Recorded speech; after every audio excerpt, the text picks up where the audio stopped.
থেকে সর্বশেষ খবর পেলাম যে সেখানে যারা ডক্টর ইউনূসের আগমনের বিরুদ্ধে প্রতিবাদ করবেন তাদের মধ্যে এক ধরনের ঈদের আনন্দ বিরাজ করছে।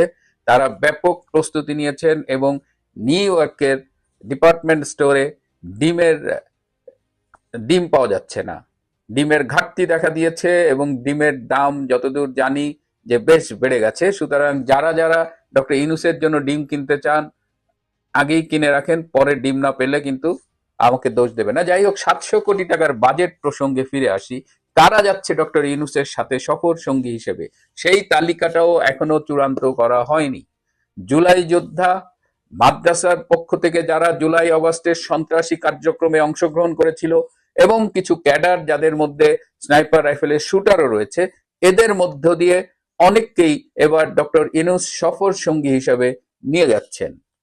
ডক্টর ইউনূসের ধারণা এই ক্যাডার বাহিনী গেলে তারা নিউ ইয়র্কে ইউনূসকে রক্ষা করবে কিংবা ইউনূসের পক্ষে প্রয়োজনে তারা লড়াই করবে।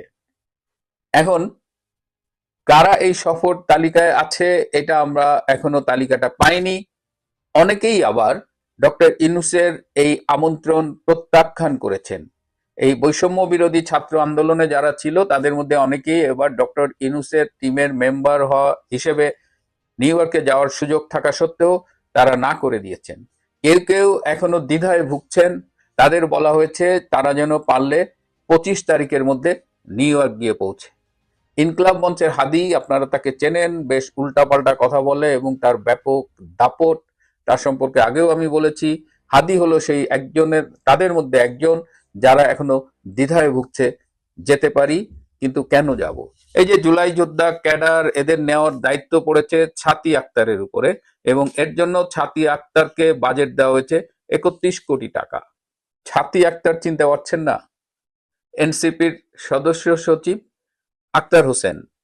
লেটলি জানলাম যে তাকে আক্তার হোসেনের চাইতে মানুষ ছাতি আক্তার হিসেবে চেনে। ছাতি মানে আমব্রেলা।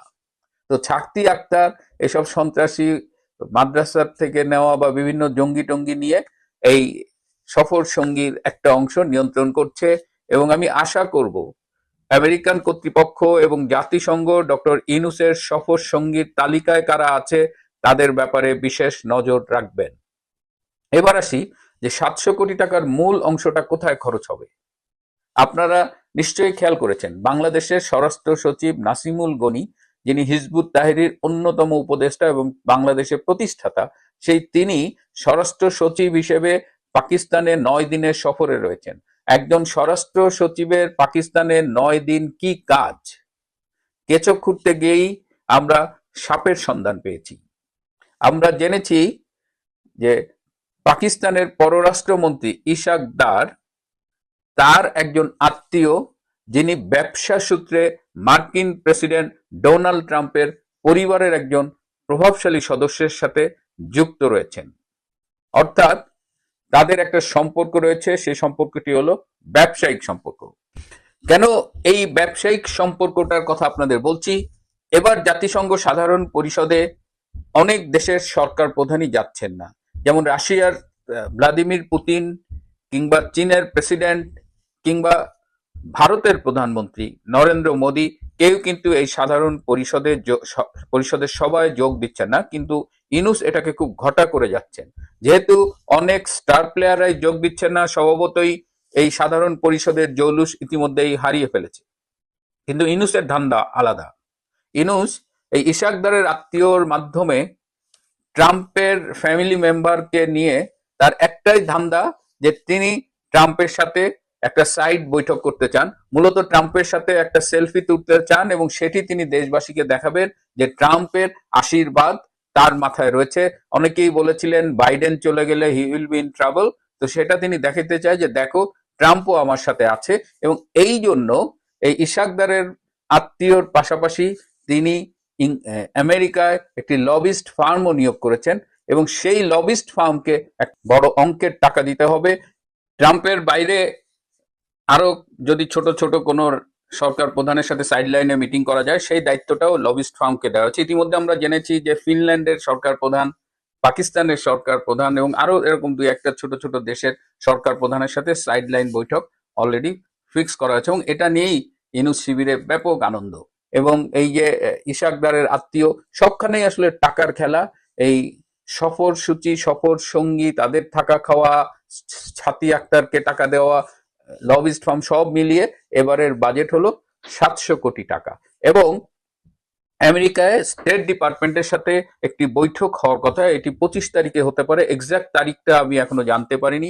সেই বৈঠকে ডক্টর ইউনূস কিংবা তার প্রতিনিধি, এই বিএনপির মির্জা ফখরুল, জামাতের ডক্টর তাহের এবং এই ছাতি এনসিপির যে আক্তার হোসেন, এদের নিয়ে তিনি ওই মিটিংটায় যাবেন এবং তিনি সেখানে একটা ধারণা দেবেন যে এই দেখো, আমার সাথে পেচিস্ট লীগ সরকার বাদে সবাই আছে। তিনি বিএনপির, অনেকে অলরেডি হাসাহাসি করছেন যে তিনি বিএনপির মির্জা ফখরুল তার বডিগার্ড হিসেবে যাচ্ছেন। যাই হলো, মূল উদ্দেশ্য হলো আমেরিকান কর্তৃপক্ষকে দেখানো যে তার সাথে বাংলাদেশের একটা বড় অংশ আছে। কারণ আমেরিকা কিন্তু ইউনূসকে সমর্থনের ব্যাপারে ইতিমধ্যেই দুই ভাগে বিভক্ত। একদল মনে করছে যে ইউনূসের মতো একটা মেরুদণ্ডহীন দালাল চাকর তাদের দরকার, তাকে দিয়ে যা ইচ্ছা তাই করা যায়। আরেক দল মনে করছে যে ইউনূসের কারণে আমেরিকা পর্যন্ত বিতর্কিত হচ্ছে, সুতরাং তারা ইউনূসকে সরিয়ে দিয়ে নতুন কাউকে আনতে চাচ্ছে যে আমেরিকান ইন্টারেস্টও সার্ভ করবে, আবার তার জন্য আমেরিকার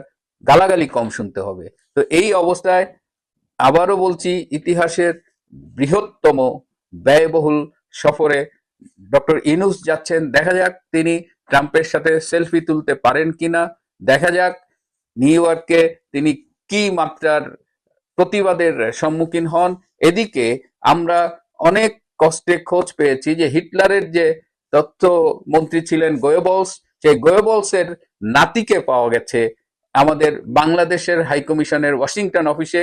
এই গোয়েবলসের নাতি সম্প্রতি একটি মিথ্যে কথা বলেছেন যে এর আগে মাহফুজের উপরে পচা ডিম ছোড়া এবং বিক্ষোভ দেখানোর কারণে নাকি নিউ ইয়র্কে কয়েকজন বাঙালি গ্রেপ্তার হয়েছেন, যেটি সম্পূর্ণ মিথ্যে কথা, ভুয়ো। এই গোয়েবলসের নাতি, তিনি, তার একটাই কাজ, আমেরিকার মিডিয়ায় তার কোনো ভূমিকা নাই, একটাই কাজ হলো ওয়াশিংটন আর নিউ ইয়র্ককে সরকারি টাকায় ওড়াউড়ি করেন আর বসে বসে মিথ্যে কথা বলেন। তো সেই গোয়েবলসের নাতির এই অপপ্রচারটি আপনাদের জানিয়ে দিলাম। সুতরাং New York, get ready to receive doctor Yunus, whose budget is really high. প্রিয় বন্ধুরা, আজ এ পর্যন্তই। ভালো থাকবেন, সুস্থ থাকবেন। তার চেয়েও জরুরি হলো, আশা করি বিষয়টি বুঝতে পেরেছেন। এই নিয়ে আপনার গুরুত্বপূর্ণ মন্তব্যটি অবশ্যই কমেন্ট